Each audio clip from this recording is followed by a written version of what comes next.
Hello and welcome to all the vampires and ghouls out there. I'm Joe, here with me is my co-host Dan. Hello and greetings. And we have today another Solomon Kane video.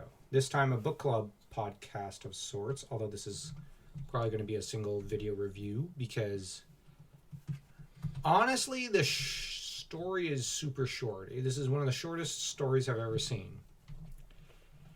And yet it's fascinating.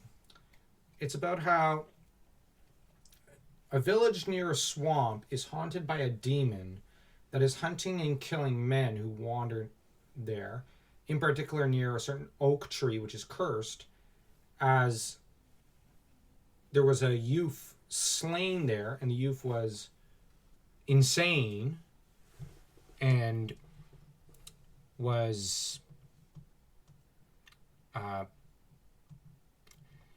Gideon the Maniac, whom in life was insane and wicked, and in death became a demon of sorts.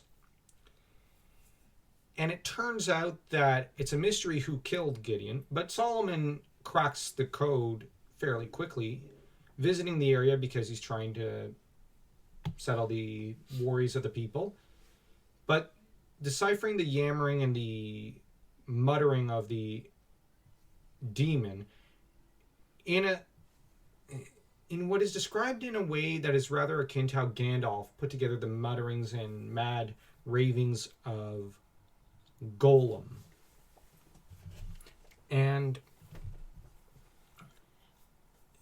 the actual dialogue is rather interesting in how Solomon Kane describes how he cracked everything. And I'll read several paragraphs here. "Over a year ago," said Solomon Kane, "you, fearing that your insane cousin Gideon would tell men of your cruelties to him, brought him away from the swamp by the very trail by which we came and murdered him here in the night."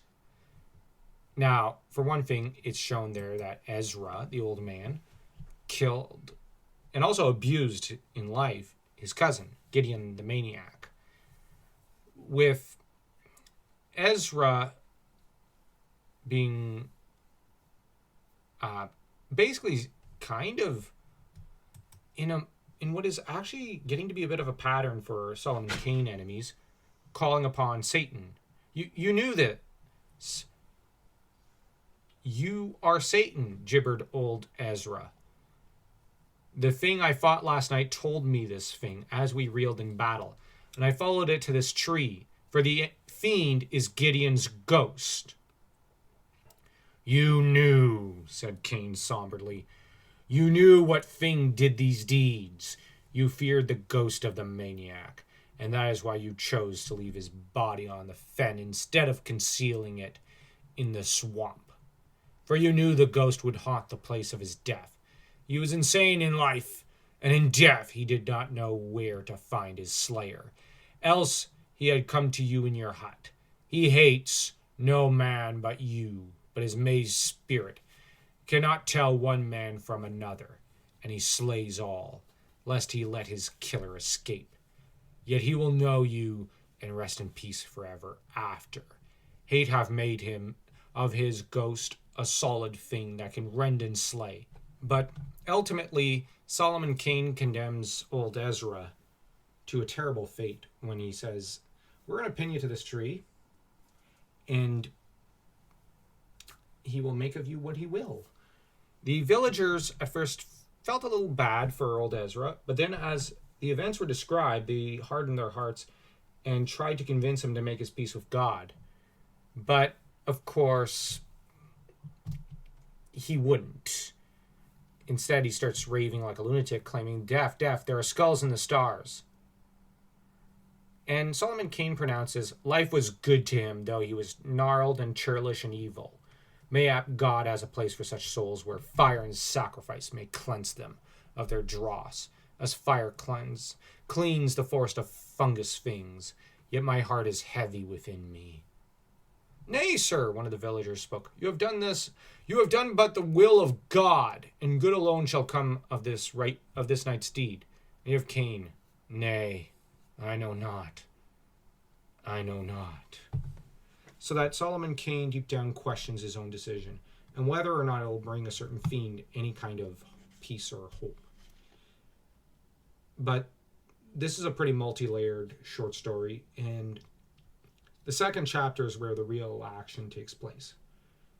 And this is a heavy story of abuse, evil, murder, and I guess a form of justice, as it was the will of the people. They did pretty much hold a trial right there of a sort. He was judged by his peers and found fairly guilty by his own admission.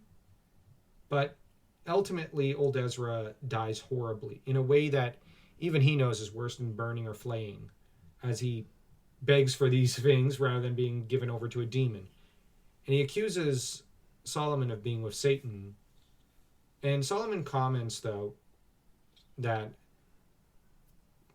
several times that he thinks Ezra's going to be taken in by Satan, not God. So that this is also a familiar theme. Solomon Kane claiming that the evil men he kills tend to go to Satan rather than God. And we get here a very human side of Solomon Kane where we can see he doesn't like killing. He doesn't like doing this sort of thing, but he does it because he has to. Someone has to do it. He's essentially a slayer and a hunter of evil spirits, demons, and other such creatures. Yeah, that's ultimately his character.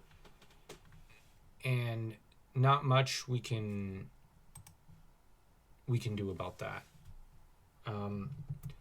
Or he can do about that. He has to do his duty. So, let's rate this story. I would say a good 3. Yeah, that seems appropriate. I'll say a 3.1 just to be different. I just really like the ending. Anyways, don't forget to smash that like and that subscribe button as though you were Solomon Kane taking down one of his enemies.